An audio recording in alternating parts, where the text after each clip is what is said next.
Welcome back. The mayor of Brea Town in the Central African Republic says as many as 100 people may have died in a day of clashes between rival factions.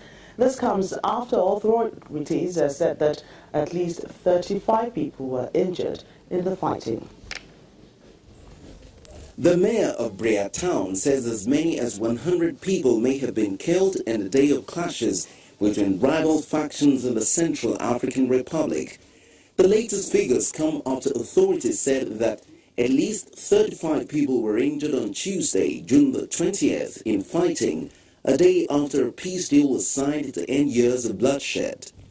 Fighting between former Seleka members and anti-Balaka fighters erupted early in the morning in the town of Brea, around 580 kilometers northeast of the central Bangui.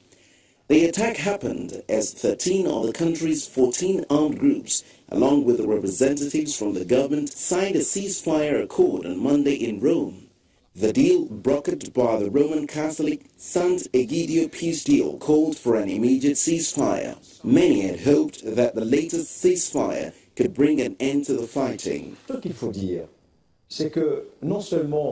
What needs to be said is that not only did the armed rebel groups go to San Egidio by choice, they were not forced to. So I think that we should give them the benefit of the doubt and hope that they have a new will to seek peace.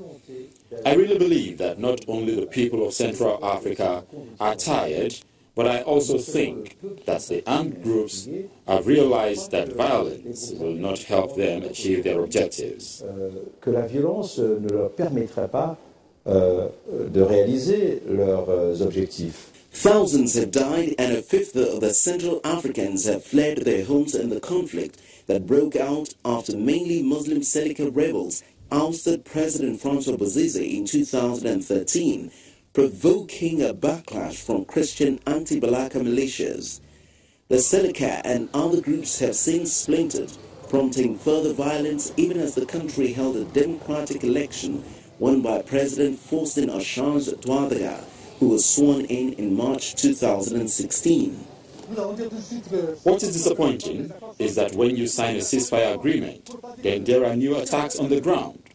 And today, the government should have deployed the army to prevent these attacks.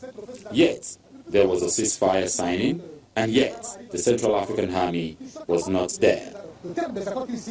Monday's peace deal is only the latest in a series of agreements aimed at putting an end to the conflict in the Central African Republic, which has in recent months witnessed some of the worst bloodshed in years.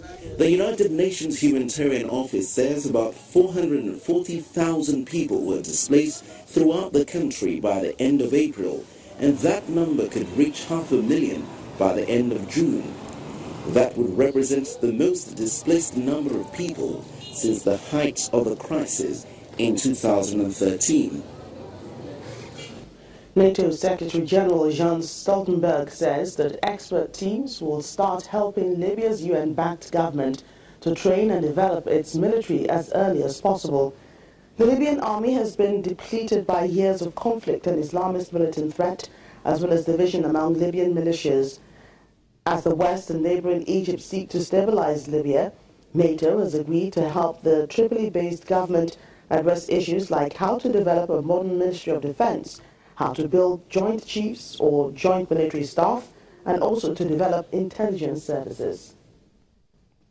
We'll sit down as soon as possible, hopefully within a few weeks, and then go through specific elements in a defense capacity building package, addressing issues like how to develop a modern Ministry of Defense, how to build a joint chief or joint military staff, and also how to develop intelligence services, and all this under political control. And that's exactly what we now are looking into, how we can make sure that happens as soon as possible, and I hope that our experts teams can meet within weeks. The United Nations Security Council has unanimously backed a West African force to combat militant groups as well as arms, drugs and human trafficking in the Sahel region. This comes after diplomats said France softened the resolution's language to secure the support of the United States. The vast arid region has in recent years become a breeding ground for jihadist groups, some linked to Al-Qaeda and the Islamic State. Last year, the nations of the Sahel, Niger, Mali, Chad, Burkina Faso, and Mauritania proposed establishing specially trained units of around 100 soldiers each, which will be deployed in areas where jihadist groups are known to operate. The European Union has already committed $56 million to the Sahel force. Here in Nigeria, as part of its intervention in the northeastern part of the country, the National Emergency Management Agency, NEMA, has delivered food items to the internally displaced persons in Yobe State. The relief materials supplied are currently being stored in 3 warehouses in Nguru town of the state. The Director General of the agency, Mr. Mustafa Mehaja, says the move is to prevent the predicted food crisis amongst returnees. It used to be people queuing, the distressed people, the IDPs, the displaced people queue in sun, in rain, for hours. Sometimes people collapse. When I came in with the help of the acting president, we decided to make it a door-to-door exercise. The main reason is it was established by a report that hunger might strike the northeast. The government realized its own sole responsibility to make sure that it feed our people. This food we are bringing is about 40,905 metric tons to be distributed all across the northern eastern states of Nigeria.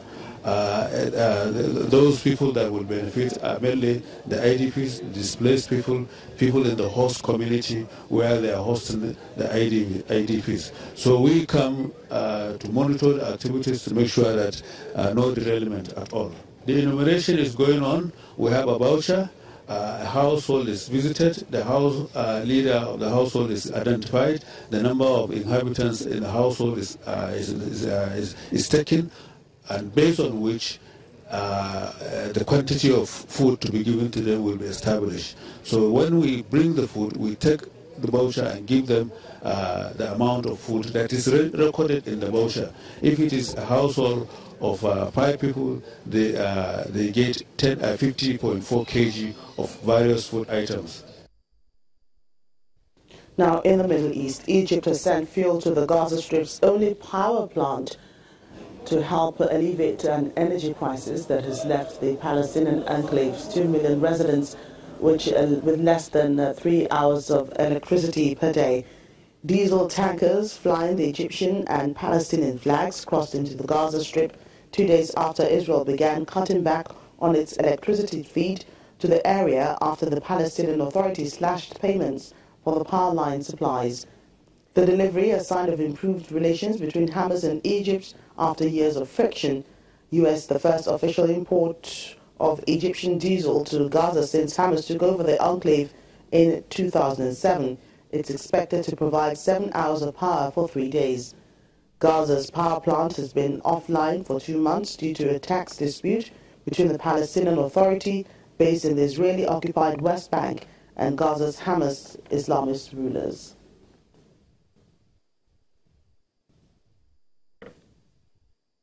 That's Network Africa. Thank you so much for watching. I'm Jackie Rogers.